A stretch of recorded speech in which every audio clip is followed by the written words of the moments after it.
Your need for acceptance can make you invisible in this world.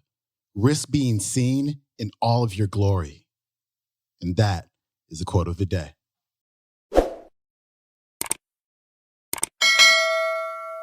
Welcome back to the Quote of the Day show. I'm your host, Sean Croxton of SeanCroxton.com. Let's have a little bit of fun today. Let's get a few laughs in. It's Friday. It's almost the weekend. We've got Jim Carrey on the show, and I really wish I could have just played the entire talk, but it would have been way too long of a show. It's a 26-minute talk. It's Jim Carrey's commencement address at the Maharishi University of Management. You can find the whole thing on YouTube. I highly recommend you check it out. It is really, really good. And I'm happy you get to check out this next 6 minutes of it because I think you're really, really going to love it. Here's Jim.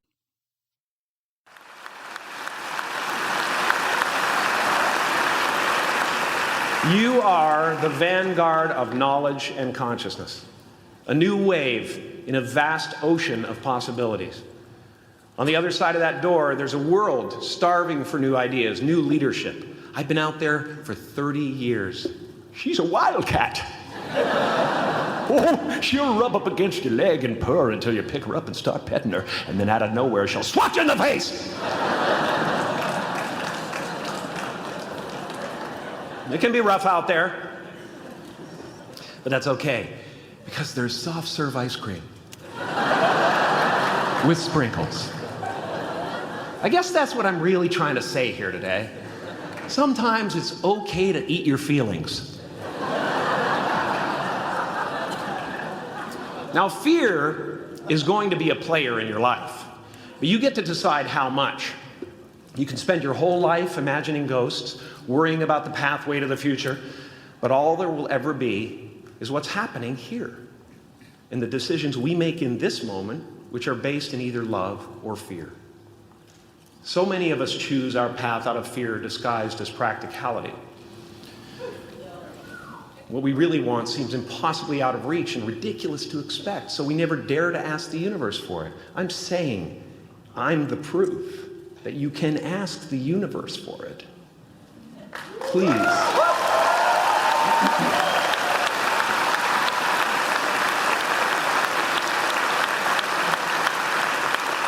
And if it doesn't happen for you right away, it's only because the universe is so busy fulfilling my order.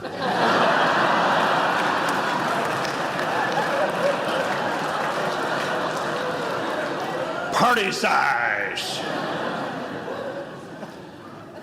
My father could have been a great comedian, but he didn't believe that that was possible for him. And so he made a conservative choice. Instead, he got a safe job as an accountant. And when I was 12 years old, he was let go from that safe job. And our family had to do whatever we could to survive. I learned many great lessons from my father, not the least of which was that you can fail at what you don't want. So you might as well take a chance on doing what you love.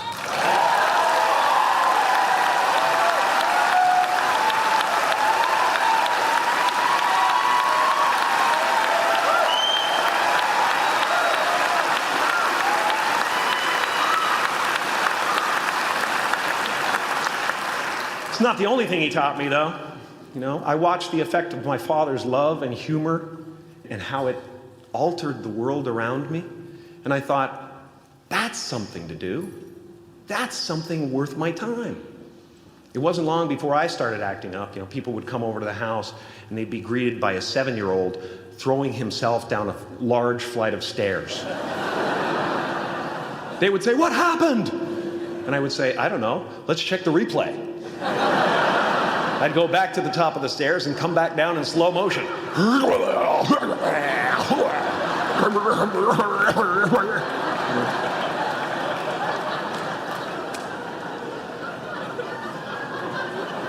It was a very strange household.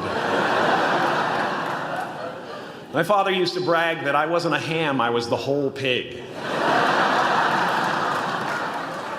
And he treated my talent as if it was his second chance. When I was about 28, after a decade as a professional comedian, I realized one night in LA that the purpose of my life had always been to free people from concern, just like my dad. And when I realized this, I dubbed my new devotion the Church of freedom from concern. The Church of FFC.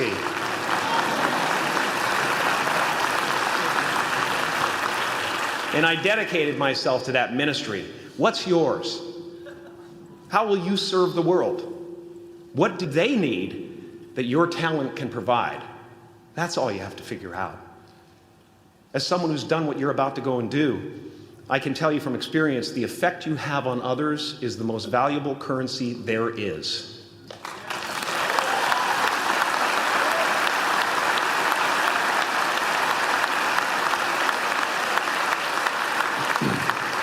Because everything you gain in life will rot and fall apart, and all that will be left of you is what was in your heart. My choosing to free people from concern got me to the top of a mountain. Look where I am. Look what I get to do. Everywhere I go. I'm going to get emotional because when I tap into this, it really is extraordinary to me. I did something that made people present their best selves to me wherever I go.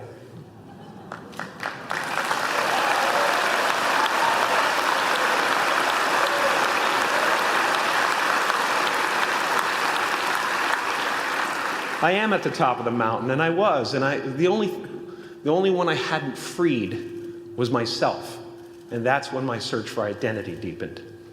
I wondered who I'd be without my fame. Who would I be if I said things that people didn't want to hear? Or if I defied their expectations of me? What if I showed up to the party without my Mardi Gras mask and refused to flash my breasts for a handful of beads? I'll give you a moment to wipe that image out of your mind. But you guys are so ahead of the game. You already know who you are.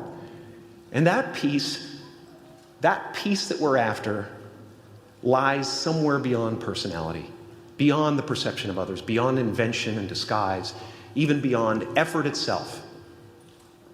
You can join the game, fight the wars, play with form all you want, but to find real peace, you have to let the armor go. Your need for acceptance can make you invisible in this world.